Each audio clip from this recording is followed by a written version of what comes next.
اعوذ باللہ من الشیطان الرجیم، بسم اللہ الرحمن الرحیم۔ آج انشاءاللہ ہم آیت نمبر 35 سے پڑھیں گے۔ یہاں اب وہ ٹاپک شروع ہو رہا ہے جس کے اوپر اس سورت کا نام بھی ہے، کیونکہ قریش جو تھے وہ یہ اپنی دلیل پیش کرتے تھے اپنے شرک کی حمایت میں کہ ہم تو اپنے باپ دادا کے رستے پہ ہیں، اور ہمارے باپ دادا کو جو رستہ ہے وہ حضرت ابراہیم علیہ السلام کا رستہ ہے۔ جس طرح ہمارے ہاں بھی بعض اوقات لوگ جب جسٹیفائی کرنے لگتے ہیں مشرکانہ باتوں کو، غیر اللہ سے مانگنے کو، تو اس کو پیچھے کہیں جوڑنے کی کوشش کرتے ہیں اور ثابت کرنے کی کوشش کرتے ہیں۔ اب تو اللہ کا بہت زیادہ احسان ہے اس قوم کے اوپر کہ اللہ تعالیٰ نے قرآن کو محفوظ کر دیا۔ اس لیے جب بھی لوگ کچھ بھی ریلیٹ کر کے پیچھے تک لے جانے کی کوشش کرتے ہیں تو قرآن کا محفوظ ہونا اس کے راستے میں رکاوٹ بن جاتا ہے، اور صحیح توحید کیا ہے لوگوں کو کلیئر ہو جاتا ہے۔ تو قریش کو بتایا جا رہا ہے کہ حضرت ابراہیم علیہ السلام کا تو یہ طرز عمل قطعاً دور دور تک نہیں تھا کہ وہ شرک کریں، بتوں کی پوجا کریں، بلکہ الٹ تھا۔ اور ایکچولی مکہ کے جو لوگ تھے، جو بنی اسماعیل تھے، ان کو تو بسایا ہی اس جگہ اس لیے گیا تھا کہ وہ بت پرستی کی چھوٹ سے بالکل محفوظ رہے۔ یہ ایک مقاصد میں سے ایک بڑا مقصد تھا۔ وَإِذْ قَالَ ابراہیم، اور یاد کرو جب دعا کی ابراہیم نے، ربی اجعل، ربی اے میرے رب، اجعل بنا، هذا البلد آمینہ، بنا هذا البلد آمینہ، اس شہر کو امن والا۔ هذا البلد اجعل کا پہلا مفعول ہے، اور آمنہ جو ہے اس کا دوسرا مفعول ہے۔ اور عام طور پہ جعلہ کے دو مفعول ہوتے ہیں، جہاں پہ اگر مثلا یہ آتا ہے کہ انہوں نے بچڑا بنا لیا تو وہاں دوسرا مفعول محذوف انڈرسٹوڈ ہوتا ہے کہ انہوں نے بچڑے کو خدا بنا لیا۔ یہاں جو ایک چیز نوٹس کرنے والی ہے، جو اس طرف تھوڑی موٹیویشن بھی دیتی ہے کہ انسان عربی گرامر سیکھے، کہ سورہ بقرہ میں یہی بات بیان ہوئی ہے لیکن وہاں الفاظ میں ذرا سا فرق ہے۔ تو جب آپ کو گرامر نہیں آتی تو آپ بس ایک ہی ترجمہ کر دیتے ہیں دونوں کا، لیکن وہاں الفاظ یہ ہیں کہ رب اجعل ھذا بلدن آمینہ، وہاں ایکچولی وہ اس طرح سے ہے۔ بلدن آمینن میں آمینن جو ہے یہ بلدن کی صفت ہے، اور یہ پورے کا پورا جو بلدن آمینہ ہے یہ مفعول ثانی ہے۔ یہاں پر صرف آمینن جو ہے یہ مفعول ثانی ہے۔ تو وہاں مطلب یہ ہے کہ اے میرے رب بنا اس کو امن والا شہر، یہاں مطلب ہے بنا اس شہر کو امن والا۔ مطلب کیا ہے کہ جب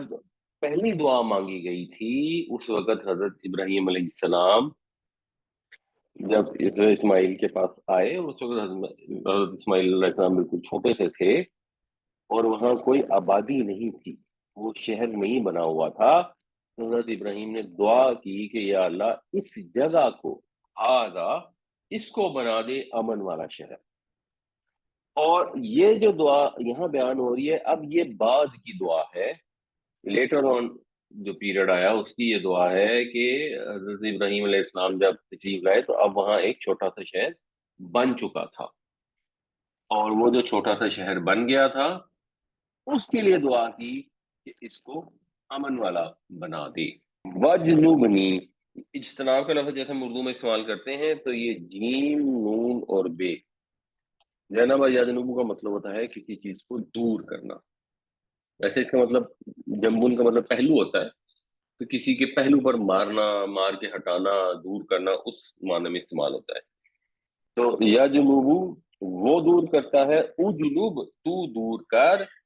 اجنب کے ساتھ جب یہ جوڑی مجھے دور کر،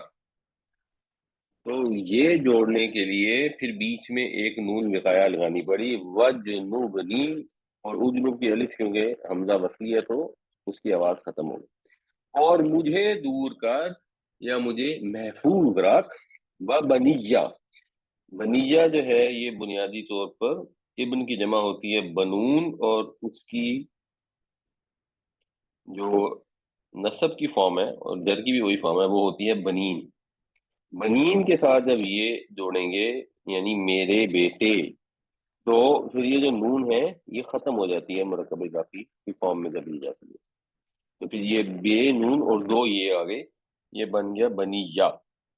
اور میرے بیٹے کو بھی محفوظ رکھ۔ میرے بیٹوں کو محفوظ رکھ سے مراد ہے میری اولاد کو۔ عام طور پر جب بیٹوں کا ذکر کیا جائے، امیڈیٹ اولاد کا ذکر کیا جائے، تو اس میں آگے کی اولاد بھی شامل ہوتی ہے،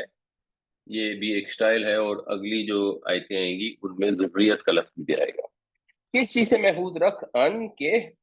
نعبد الاصنام، نعبدو جو ہے ان کی وجہ سے نعبدہ ہو گیا کہ ہم بتوں کی پوجا کریں، صنم اردو میں بھی بت کو کہتے ہیں۔ تو یہ دعا مانگی حضرت ابراہیم علیہ السلام نے جب وہ اپنے بیٹے کو، بڑے بیٹے کو، جو اللہ تعالیٰ نے بائبل کے مطابق، کیونکہ ہمارے پاس ایگزیکٹ ایج قرآن شریف میں تو نہیں ہے، قرآن سے اتنا پتہ لگتا ہے انشاءاللہ اگلی آیتوں میں آئے گا کہ بہت بڑھاپے میں عطا ہوئے تھے، اور حضرت اسماعیل علیہ السلام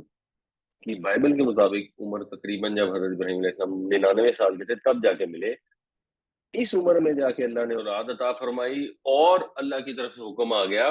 کہ اس اولاد کو جا کر ایک ایسی جگہ چھوڑا جہاں کچھ بھی نہیں، اس کے لیے اردو میں ہم لفظ استعمال کرتے ہیں بے آب ہو گیا، نہ پانی ہے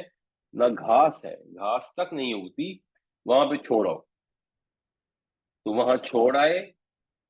اور جو چھوڑا تو کیا دعا کی،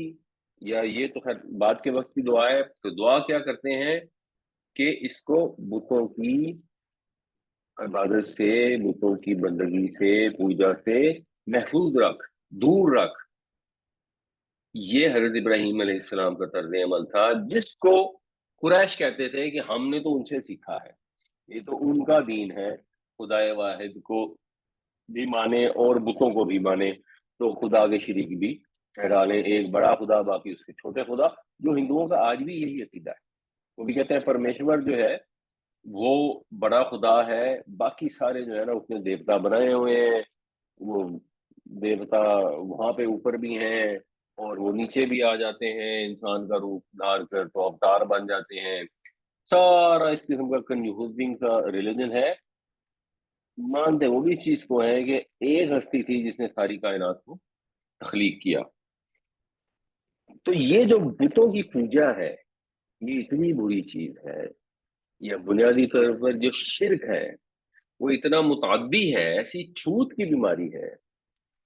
کہ وہ کسی نہ کسی انداز میں انسان کو انفلوئنس کر سکتا ہے۔ اور اس لیے قرآن شریف میں توحید کے اوپر اتنا زیادہ زور ہے، اور اس لیے بھی زور ہے کہ اللہ تعالیٰ کو سخت ناپسند ہے کہ اس کے ساتھ کسی کو شریک ٹھہرایا جائے۔ ایک عام آدمی کو یہ چیز پسند نہیں آتی۔ اگر ایک آدمی ہے وہ کسی فیکٹری کا مالک ہے، اس کے پاس ایک سرٹن اتھارٹی ہے، اور آگے اس کی سبارڈینیٹ ہے، اور کوئی کہہ دے کہ جی یہ مجھے تنخواہ دینے کا جو فیصلہ ہے میں، جو مالک ہے وہ تو نہیں کرے گا، اور یہ فلانا کلرک کر دے گا، تو مالک آگ ببولا ہو جائے گا۔ اس کے پاس کیا اتھارٹی ہے؟ اگر میں نے دینی اتھارٹی تو اس وقت کہاں سے آ گئی؟ خود سے کیسے وہ کلرک اتھارٹی لے سکتا ہے، یا کوئی شخص خود سے کیسے کسی کلرک کو یہ اتھارٹی دے سکتا ہے کہ وہ اس کو مثلا دگنی تنخواہ دے دے؟ تو اللہ تعالیٰ جو کائنات کا پروردگار ہے، اور جس نے کسی کو کوئی اتھارٹی دی ہی نہیں، وہ کتنا ناراض اور کتنا غصے میں آتا ہے اس بات پر جب اس کے ساتھ اس کی صفات کے اندر کسی کو ایسوسیٹ کر دیا جائے۔ اور اس لیے قرآن میں اس کی اتنی زیادہ کلیئر الفاظ میں کنڈمنیشن ہے، بتایا گیا ہے یہ وہ جرم ہے جس کے اوپر کوئی معافی نہیں ہے۔ اگر توبہ نہیں کی اس گناہ سے اور وہاں پہنچ گئے، تو باقی تو گناہ ایسے ہیں جو ہو سکتا ہے نیکیوں کے پلڑے میں اور گناہوں کے پلڑے میں جب چیزیں رکھی جائیں تو گناہ معاف ہو جائیں، نیکیاں زیادہ ہو جائیں، گناہ بڑھ جائے، خیر شرک کی کوئی معافی نہیں ہے۔ اور اس لیے حضرت ابراہیم علیہ السلام نے بھی اپنی اولاد کے لیے دعا مانگی، اور وہ دعا اللہ تعالیٰ نے قرآن شریف میں نقل بھی فرما دی۔ وَإِذْ قَالَ إِبْرَاهِيمُ رَبِّ اجْعَلْ هَٰذَا الْبَلَدَ آمِنًا وَاجْنُبْنِي وَبَنِيَّ أَن نَّعْبُدَ الْأَصْنَامَ۔ اور یاد کرو جب ابراہیم نے یہ دعا کی، اے میرے رب بنا دے اس شہر کو امن والا، اور دور رکھ مجھے اور میرے بچوں کو اس بات سے کہ ہم بتوں کو پوجیں۔ ربی، اے میرے رب، انہن، بے شک انہوں نے، اضللنا، گمراہ کیا۔ یہ اضللنا بھی باب افعال ہے، ذلہ یا ذلو وہ گمراہ ہوا، اضل اس نے گمراہ کیا۔ اگر جمع مونس کے لیے استعمال ہو جائے گا تو وہ اضللنا بن جاتا ہے۔ یہاں پر لام پر شد لگانے کی ضرورت پیش نہیں آتی، کیونکہ بنیادی تو اس کا وزن یہی بنتا ہے، ضربنا کے وزن پر عدل اللہ۔ انہوں نے گمراہ کیا کثیرا من اللہ، بے شمار لوگوں کو۔ ان کا فتنہ ایسا ہے کہ خلق کثیر اس کا شکار ہو کر رہ گئی ہے۔ یا اللہ اس سے مجھے اور میرے بچوں کو محفوظ رکھنا۔ فمن تبعنی، پس جس نے میری پیروی کی، میری اتباع کی، فَإِنَّهُ مِنِّي، تو وہ مجھ سے ہے۔ جب پرانے وقت میں حضرت ابراہیم علیہ السلام نے دعا کی تھی تو وہاں اللہ تعالیٰ نے یہ فرمایا، وَإِذِ ابْتَلَىٰ إِبْرَاهِيمَ رَبُّهُ بِكَلِمَاتٍ فَأَتَمَّهُنَّ قَالَ إِنِّي جَاعِلُكَ لِلنَّاسِ إِمَامًا۔ جب اللہ تعالیٰ نے فرمایا کہ میں تجھے لوگوں کا امام بنا رہا ہوں، تو حضرت ابراہیم نے فوراً پوچھا وَمِن ذُرِّيَّتِي، اور میری اولاد کا کیا ہوگا؟ تو اللہ تعالیٰ نے فرمایا لا ینال عہد الظالمین، جو ظالم ہوں گے ان تک میرا وعدہ نہیں پہنچے گا۔ یہ وعدہ ان کے لیے ہے جو فرما بردار ہوں گے، جو صالح ہوں گے۔ تو اب حضرت ابراہیم علیہ السلام کو اس وقت سے یہ بات معلوم تھی۔ اس سے اگلی بات بھی جب اس وقت حضرت ابراہیم نے کی تو اس وقت بھی انہوں نے یہ دعا مانگی کہ ان میں سے ان کو رزق دے جو ایمان والے ہوں۔ یہاں پہ بھی یہ کلیئر الفاظ میں انہوں نے اپنے رب کے حضور یہ درخواست پیش کی کہ جو میری پیروی کرے گا وہ مجھ سے ہے، وہ میری آل میں سے ہے۔ جب ہم کہتے ہیں کما صلیتا علی ابراہیم وعلی آل ابراہیم، اس کا مطلب یہ نہیں ہے کہ ابراہیم علیہ السلام کے سارے بچوں کے اوپر اللہ تعالیٰ نے بڑی مہربانی فرمائی اور بڑی رحمت فرمائی، نہیں۔ جو ان میں سے ظالم تھے یہ ساری بھی تو حضرت ابراہیم کی اولاد ہی تھی نا، ابو جہل بھی اسی اولاد میں سے آ رہا ہے، بنی اسماعیل سارے جو تھے حضرت ابراہیم علیہ السلام کی اولاد ہے، لیکن اولاد ابراہیم ہے، آل ابراہیم نہیں ہے۔ یہی معاملہ ظاہر سی بات ہے نبی کریم صلی اللہ علیہ وسلم کا ہے۔ جو پیارے نبی صلی اللہ علیہ وسلم کی اتباع کرے گا، آپ کی پیروی کرے گا، آپ کی اطاعت کرے گا، وہ آل میں شمار ہوگا۔ کسی نے نام کے ساتھ سید لکھا ہوگا تو اس سے وہ آل نہیں بن جاتا۔ اولاد ہو سکتا ہے وہ ہو، اگر وہ واقعی اس کے پاس کوئی شجرہ نسب کی اوتھینٹسٹی ہے، لیکن آل میں شمار نہیں ہوتا۔ آل تو وہی ہوگی جو اپنے نبی کے احکامات کو ماننے والی ہوگی۔ تو جب سگی اولاد کے اوپر یہ رول اپلائی نہیں ہوتا تو جو کہیں سینکڑوں کلومیٹر دور 1400 سال بعد ہندوؤں کی اولادوں نے جب مسلمان قبول کیا تو انہوں نے گھر بیٹھ کے کیتے گھڑ لیے کہ ہم تو نبی کی امت سے ہیں تو ہم نے تو جنت میں ہی جانا ہے۔ ان عقیدوں کے اوپر لوگوں کو غور کرنا چاہیے کہ آئے کہاں سے ہے۔ ابراہیم علیہ السلام تو یہ کہہ رہے ہیں کہ جو میری پیروی کرے گا وہ مجھ سے ہے، وہ پھر گمراہوں میں سے نہیں ہوگا۔ وَمَنْ عَصَانِي، اور جو میری نافرمانی کرے گا، وَإِنَّكَ غَفُورٌ رَحِيمٌ، تو بے شک تو بخشنے والا ہے، تو مہربان ہے۔ یعنی اب پھر اللہ تعالیٰ تیری مرضی ہے، ان کے حق میں تو مجھے دعا کی بھی اجازت نہیں ہے۔ تیری مرضی ہے، اگر کسی نے شرک کر لیا ہے ان میں سے تو اس کے حق میں تو دعا نہیں کر سکتا۔ ہاں تو غفور رحیم ہے۔ یہ اب حضرت ابراہیم جو ہے کمال درجے کے نرم دل تھے، شفیق تھے، ان کے لیے چیز آبویسلی امیجن کرنی مشکل تھی کہ کوئی انسان خدا کے عذاب میں گرفتار ہو، اس لیے وہ عفو درگزر کی التجا کرتے تھے۔ وہ یہ تو اب نہیں کہہ سکتے تھے کہ جو میرے طریقے کے خلاف چلے اس کو بھی مجھ میں سے شمار کر لیں، بس میری اولاد اللہ بس ساروں کو معاف کر دے، یہ تو نہیں کہا۔ اور یہ بھی نہیں کہا کہ جو میرے بیچ میں خلاف چلے اس کو سزا دے، کیونکہ اللہ تعالیٰ تو یہ ہے کہ جو غلط کرے گا سزا ملے گی۔ اس میں پھر ایک اللہ کے حضور عرضی پیش کر دی کہ یا اللہ تو غفور و رحیم ہے۔ ہمارا بھی طرز عمل یہی ہونا چاہیے، ہمیں بھی اپنے اعمال کے اوپر ڈٹائی سے آڑے نہیں جانا چاہیے، یعنی ہمارے سے کمیاں کوتاہیاں نافرمانیاں ہو جاتی ہیں تو ہم اگر اس آیت کے آخری حصے میں اپنے آپ کو رکھ کے دیکھیں تو ان پر توبہ بھی کریں، شرمندہ بھی ہوں، اور اللہ کی رحمت کو، اللہ کی بخشش کو آواز دینے کی کوشش کریں۔ تو اللہ تعالیٰ تو غفور و رحیم ہے، ہماری کمی کوتاہیوں کو معاف کر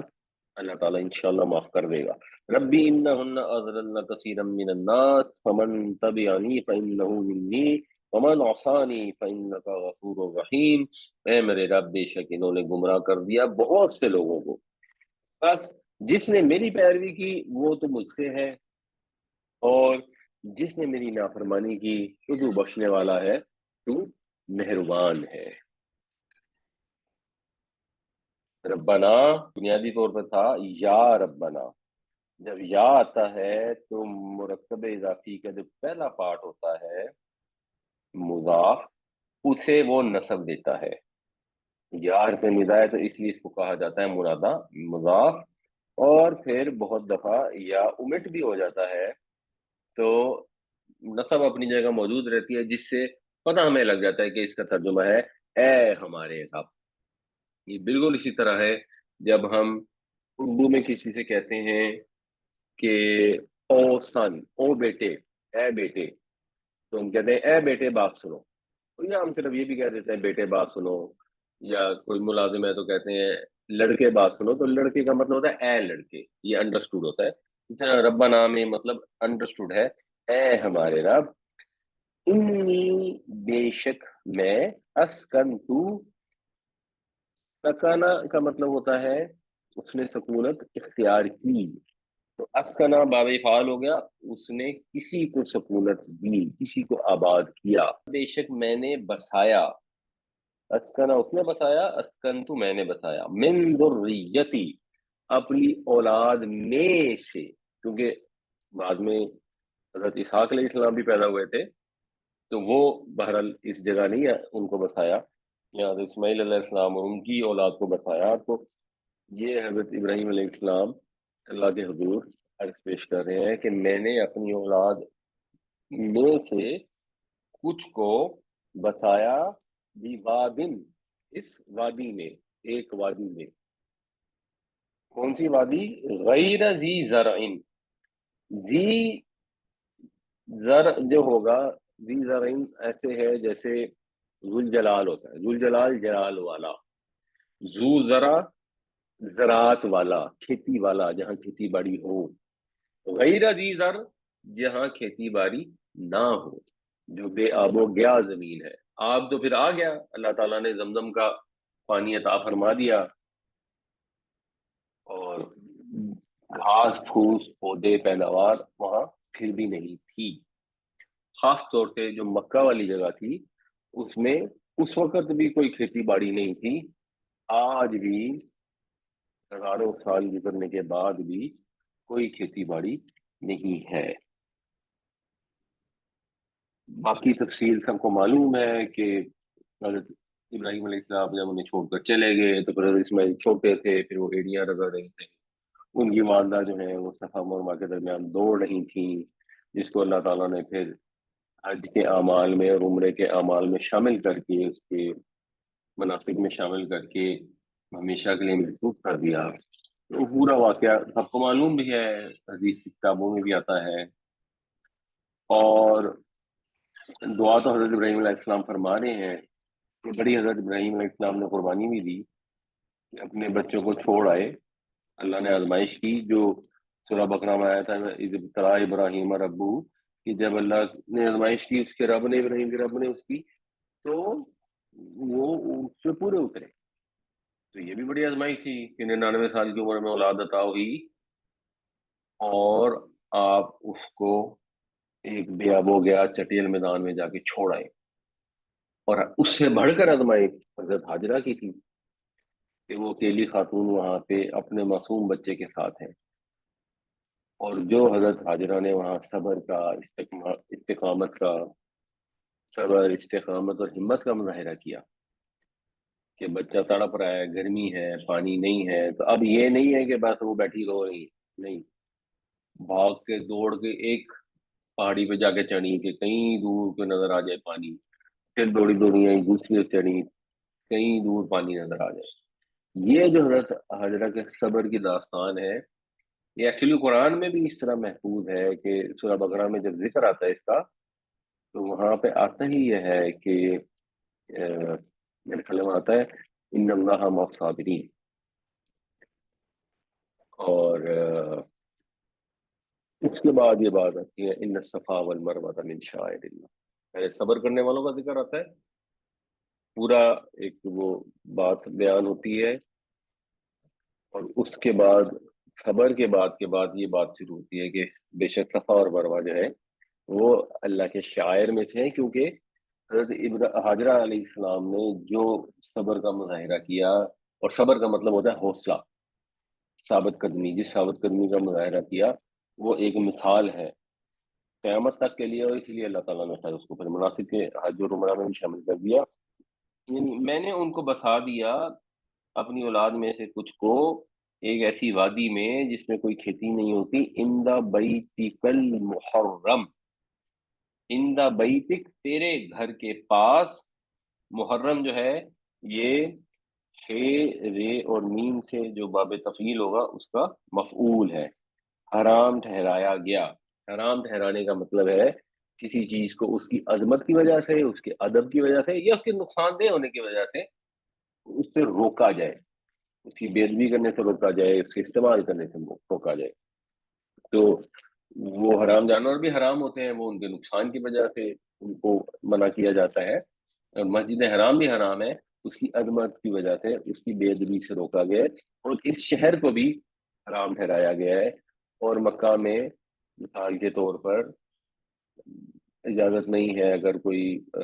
فرض کرے کہیں پودے پودے ہوں بھی کوئی، تو ان کو بھی توڑنے کی اجازت نہیں ہے، کسی جانور کو نقصان پہنچانے کی اجازت نہیں ہے۔ یہ اجازت بھی نہیں ہے کہ مثال کے طور پر کوئی جانور ہے تو آپ اس کو ہکا کے حرم کے منہ سے باہر لے جائیں اور پھر وہاں جا کے اس کی ذبح کر لیں۔ تو بہت سارے اس کے حرمتیں ہیں اس گھر کی۔ تو اس گھر کے پاس میں نے بسایا، بنا اے ہمارے رب، کیوں بتایا؟ علی یقیم الصلاۃ، تاکہ وہ نماز قائم کریں۔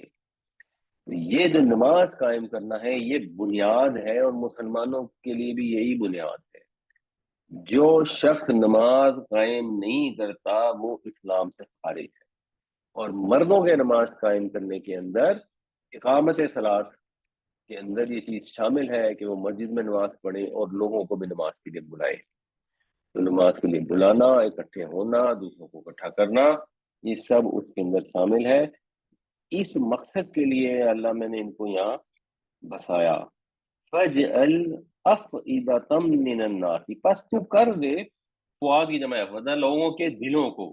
کیا کر دے؟ تہوی الیہم، ان کی طرف مائل کر دے۔ یہ تہوی جو ہے، یہ واو اور یہ سے ہوا یا حوی، اس کا بنیادی مطلب ہوتا ہے اوپر سے نیچے آنا۔ یہاں محبت کا لفظ استعمال ہو سکتا تھا، لیکن اس لفظ میں زیادہ زور ہے کہ لوگ بے اختیار ان کی طرف مائل ہو جائیں۔ اور یہ چیز آج بھی ہے، جو لوگ جاتے ہیں ایک دفعہ دو دفعہ حج عمرہ کر آتے ہیں، پھر ان کا دل بار بار چاہتا ہے وہاں جانے کے لیے، کیونکہ وہاں پہنچتے ہی مکہ کی سرزمین جو ہے اس کی طرف لوگوں کے دل جو ہے وہ بس مائل ہی ہو جاتے ہیں۔ وہ سارا کاروبار، گھر بار، بچے چھوڑ کر گئے ہوتے ہیں، اور وہاں سے واپس آنے کو دل نہیں چاہتا۔ تو وہ حضرت ابراہیم علیہ السلام کی جو دعا ہے وہ ایسی قبول ہوئی، اس وقت پورا عرب جو تھا وہ وہاں پر آتا تھا خانہ کعبہ میں، اور پھر نبی کریم صلی اللہ علیہ وسلم کی